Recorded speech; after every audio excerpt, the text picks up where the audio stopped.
Shalom Uvracha. Cette semaine, dans la Maseret Yoma, nous avons terminé le premier chapitre et entamé l'étude du deuxième. Cette semaine également, nous terminerons le troisième livre de la Torah, le livre de Vayikra, avec une double portion, Béar, Bechukotai, et dès l'après-midi, nous commencerons le quatrième livre de la Torah, le livre de Ben Midbar, qui va nous conduire à la fête de Shavuot. L'actualité nous a rejoints avec les événements de Méron de la semaine dernière. Et effectivement, beaucoup de choses ont été dites. Et la meilleure chose à dire, c'est probablement Lecha Dumia Teila. Pour toi, c'est le science qui est la plus grande des louanges. Et le mieux, c'est de réfléchir en silence ou par allusion à ces événements sans essayer de rajouter du bruit au tumulte qu'il y a déjà eu.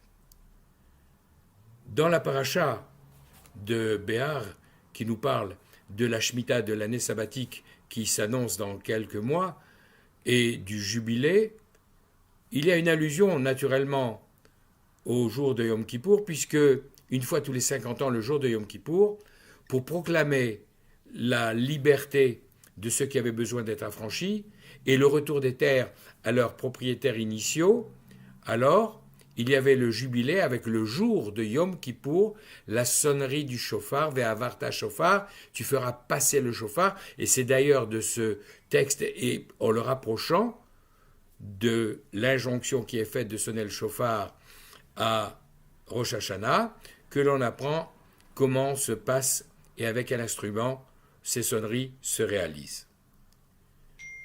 Au-delà de ce premier point, il y a également un autre événement qui va arriver ce Shabbat. Nous allons lire le cinquième et réellement dernier chapitre de Masechet Avot, des Pirkei Avot. Cinquième chapitre pour lequel les sages ont ajouté un sixième chapitre Kinyan Torah pour permettre effectivement la semaine d'après, le dernier Shabbat avant Shavuot, également, de continuer cette réflexion au travers des maximes de nos pères qui sont directement liées à des leçons de Moussar. Donc, c'est un peu surprenant que cette semaine, le cinquième chapitre, énumère des chiffres en nous disant qu'il y avait 10 paroles par lesquelles le monde a été créé, 10 générations d'Adam jusqu'à Noach, 10 de Noach à Abraham, 10 miracles qui ont été faits pour nos ancêtres en Égypte, et enfin la cinquième Mishnah, qui nous dit qu'il y a 10 miracles qui ont été réalisés en faveur de nos ancêtres dans le Beth Amikdash. On peut se demander quelle leçon de Moussar on peut retirer du fait qu'on nous cite des miracles qui ont été réalisés dans le Beth Amikdash. En réalité, quand on voit la liste de ces 10 choses, qui d'ailleurs, et c'est le point commun, apparaissent dans cette dernière page du premier chapitre de Yoma, la page Kaf Aleph, la page 21 que nous avons étudiée dimanche, on voit l'énumération de ces 10 miracles, en commençant par nous dire qu'aucune femme n'a jamais fait de fausse couche dans le temple parce qu'elle aurait eu des envies subites en sentant l'odeur de cette viande grillée, les corbanotes, les sacrifices qui étaient consumés toute la journée sur l'autel de Jérusalem. Quelle leçon de Moussar peut-on tirer de là? En réalité, la Gemara nous apporte dans un autre texte la réponse en nous disant que un jour, on est venu dire à Rabbi Yehuda Anassi, il y a une femme enceinte, aujourd'hui, Yom de Kippour, qui veut manger. Alors, Rabbi Yehuda Anassi a dit, allez lui dire dans le creux de l'oreille que c'est aujourd'hui Kippour et qu'on ne peut pas manger.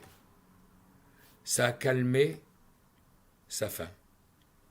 Et cette femme, qui a su surmonter son envie, a donné naissance à un jeune garçon qui est devenu Rabbi Yochanan, celui qui a rédigé le Talmud de Jérusalem.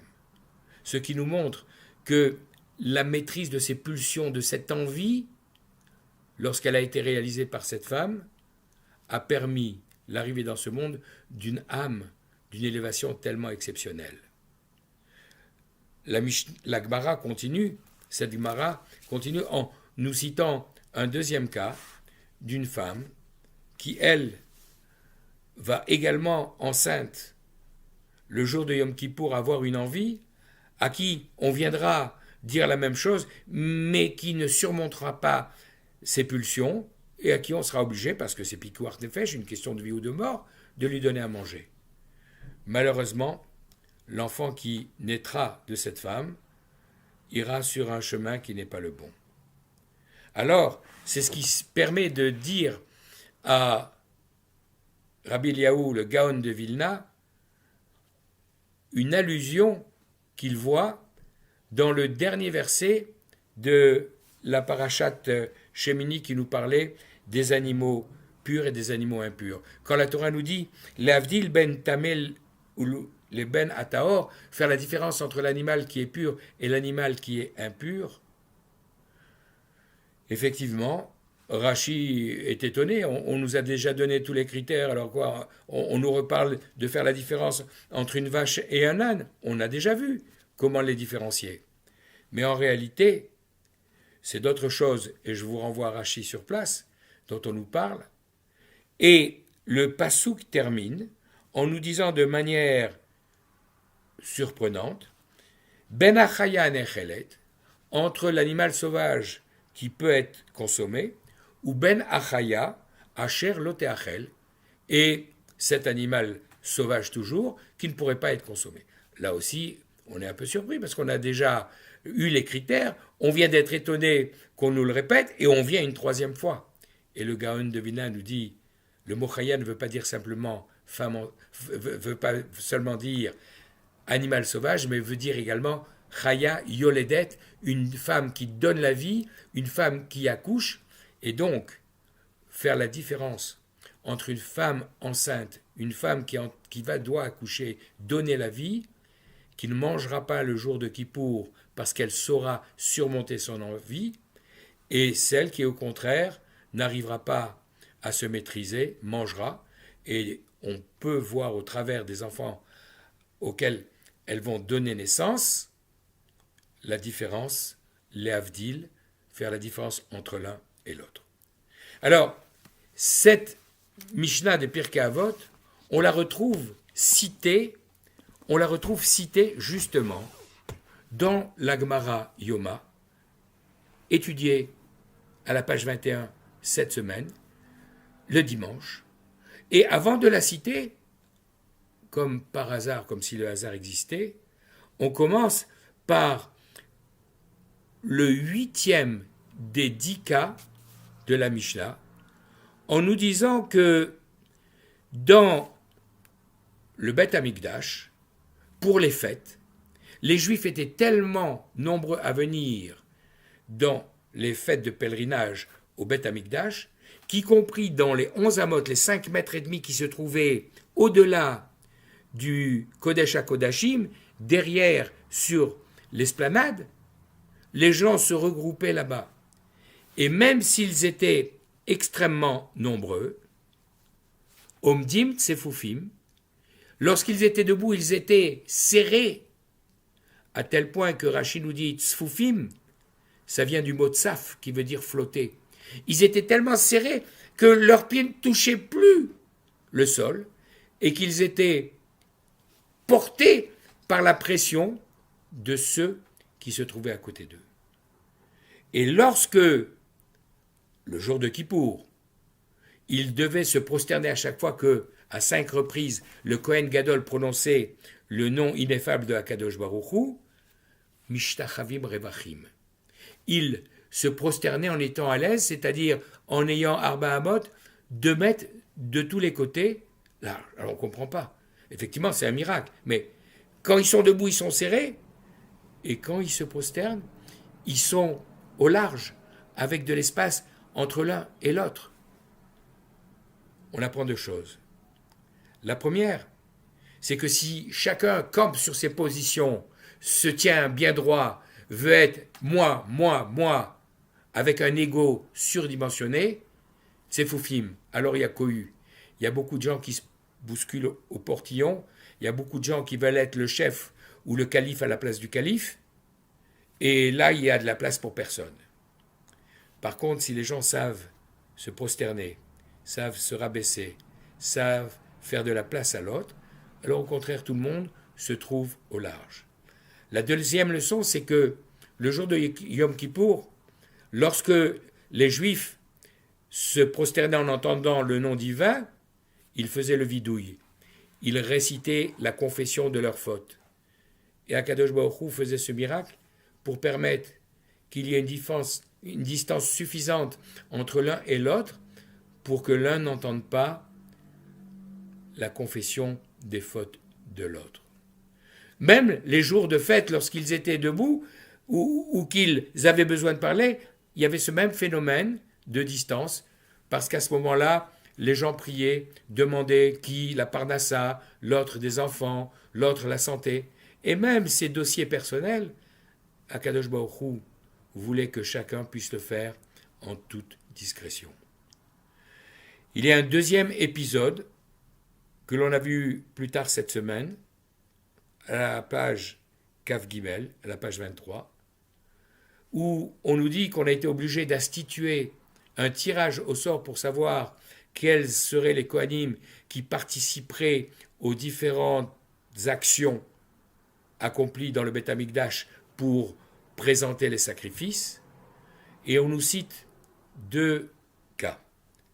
Le premier, de ceux qui faisaient la course sur la rampe d'accès au Misbéach, à l'autel, pour pouvoir être les premiers à ramasser les cendres, la première tâche qui devait être effectuée le matin à l'ouverture de la nouvelle journée. Jusqu'au jour où, dans la bousculade, il y en a un qui s'est cassé la jambe et qu'on a institué un tirage au sort pour éviter qu'il y ait ces bousculades. Un peu plus loin, lorsque la Gemara reparle de cet incident, elle nous dit qu'il y en a même eu un deuxième, beaucoup plus tragique. C'est que malgré l'organisation du tirage au sort, il a fallu, lorsqu'on a voulu limiter les risques aux 4 amot finales, lorsqu'ils étaient en train de courir, il y en a un qui, voyant que son confrère allait le rattraper, a carrément sorti un couteau et lui a planté dans le cœur. Cet homme, ce jeune Cohen, est tombé. Il était là avec les soubresauts qui précèdent la mort. Et de manière surprenante, la Gemara nous dit qu'à ce moment-là, le père de cet enfant qui était là a dit « Mais mon fils est encore vivant !» Ça veut dire quoi? Il faut le soigner? Pas du tout. Il faut vite le sortir avant qu'il meure et qu'il ne rende impur le couteau qui lui a été planté dans la poitrine. Pour nous dire, attention, on est là devant une situation catastrophique. La catastrophe, c'est que les valeurs ont été complètement inversées et que l'état de pureté d'un couteau peut paraître à certains, à tort, plus important même que la vie. Je ne voudrais pas dire d'autre chose, simplement nous appeler, chacun d'entre nous, sans pointer un doigt accusateur vers qui que ce soit, parce que quand on le fait, un doigt vers l'autre, il y en a 3 qui sont tournés vers nous. Nous devons, chacun d'entre nous, faire le Cheshbon HaNefesh, le bilan de conscience nécessaire, pour trouver, comme je l'ai entendu dire cette semaine par le Rav Ben Ishai, non pas pourquoi, mais se poser la vraie question qui est vers quoi? Vers quoi cet événement tragique de Méron la semaine dernière doit-il nous conduire maintenant par notre réflexion en réparant ce que chacun d'entre nous doit réparer? Face à Kadosh Baruch Hu, qu'il apporte la consolation à toutes ces familles qui ont été touchées par ces deuils, qu'il recueille auprès de lui, dans sa grande miséricorde, toutes ces âmes élevées qui sont parties dans ces circonstances, et que tous les blessés qui sont encore en train de souffrir de ce qui s'est passé retrouvent leur santé, la guérison, et un prompt et complet rétablissement. Que l'on entende de bonnes nouvelles, Shenishma Besorot Tovot, Shabbat Shalom, Vechol Tuv.